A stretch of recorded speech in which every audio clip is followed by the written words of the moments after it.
All right, so I'm going to talk about one very specific way that we've increased the quality of comments at ProPublica. And it's not a technological solution. I think there are plenty of those, and I think a lot of attention should be paid to them.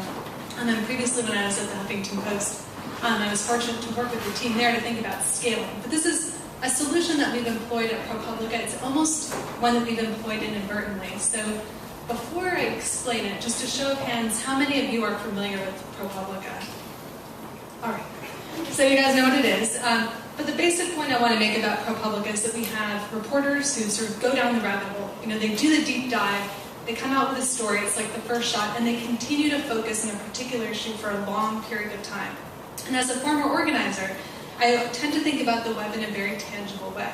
You know, it's who is reading our stories? Could they have information? May they be sources? How can we find ways to connect with them? How can we essentially use the web to organize information and people in an enduring way? So there's a method that we've developed at ProPublica for finding sources. I'm going to show you the method in just a second. But I can briefly describe it. It's a very, very simple one, and in fact it was inspired by some of the frustrations we had with comments. The basic idea is this.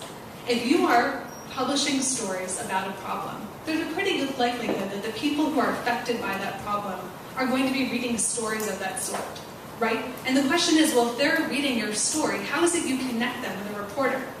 Now, the sort of legacy, approach has been, oh, we'll ask for tips. But if you think about the psychology of a tip box, it's so abstract, and it sets the bar so high, it also puts the burden on the person to be able to connect all the dots, that the likelihood that someone comes through a tip box is much lower, because the bar they have to reach is much higher.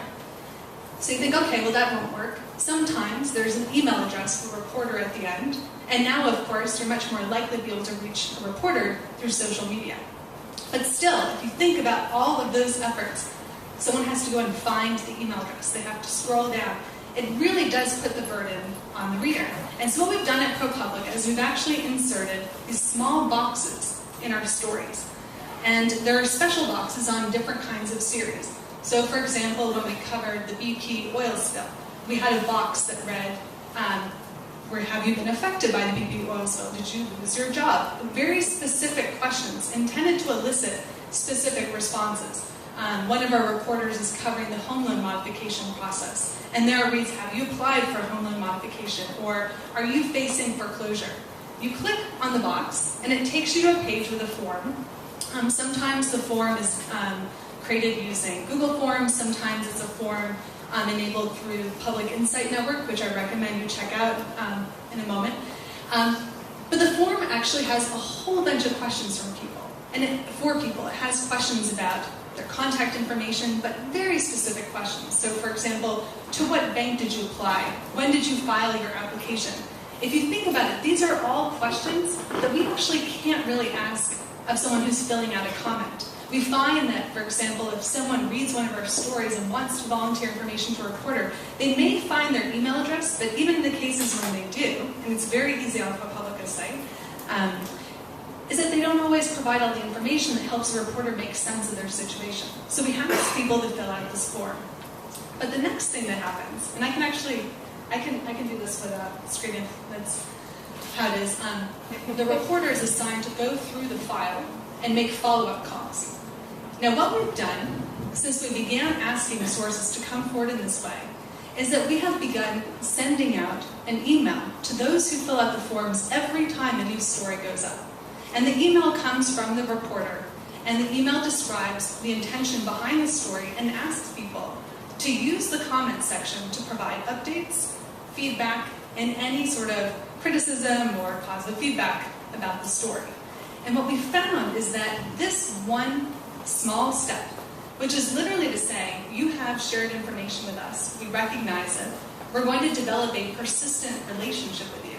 And then to use the comment thread as a way of generating discussion has improved the quality of the comments dramatically. I think there are a few reasons for it. One, there's an implied community. The people who are sharing their comments and feedback are people who've been directly affected by that problem. They see the comment thread. Why? I mean, not why. They see the comment thread, so people who are coming to the site, they don't just see comments, but they see comments very specific to the story. It allows for some degree of persistence. If you think about it, sometimes you'll be, commenting on a story here, you comment on another story of a similar nature, but very different people are around you.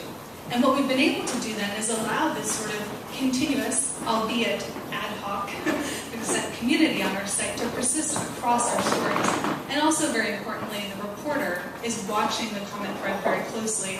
At ProPublica, we have a daily email that goes out to reporters that shows all the comments that have been put on their stories, which makes it very easy for them to go through them and pick out comments they want to respond to. And so I point out this example to you because it's not technologically heavy-handed, right? It didn't require any coding.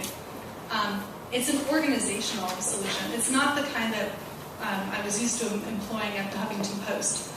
But it alone has actually had dramatic impact. And I sort of offer it up as an example to you and hopefully inspiration for the brainstorm, because I think there are really hard questions to be asked about why it really works. Is it about the persistence of identity? If we think that persistence of identity can actually help increase the quality of comments, then maybe sites should find ways of notifying people about stories that would interest them, connecting and letting them know about people who make comments on those stories who they have frequently responded to in the past. So that's my quick and fast presentation. Awesome. All right.